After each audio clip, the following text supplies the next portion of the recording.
sa darating na AVC Challenge Cup for Women. Madami ang nagtataka kung bakit hindi ang champion team ng PVL All-Filipino Conference na Creamline Cool Smasher ang magre-represent sa ating bansa.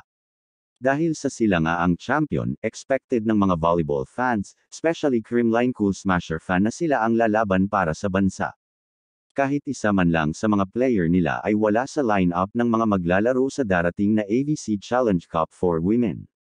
Maliban kay Gia Morado, dahil hindi naman siya naglaro at hindi kasama sa line-up ng Creamline sa nakaraang PVL All-Filipino Conference. Ano ba talaga ang nangyari? Hindi ba talaga sila pinili?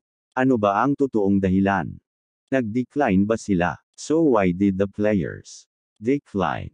Here's the reason behind. Contacted for comment, Sports Vision President Ricky Palo explained that a trip to Spain had long been planned for the Cool Smashers by team management as part of their bonus for winning 2 PVL championships last year.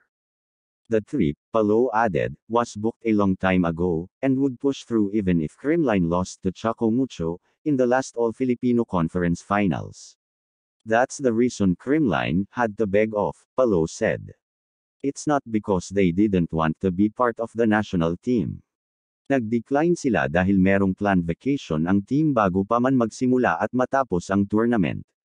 Taliwas sa mga maling naglalabasang dahilan sa iba't ibang social media platforms.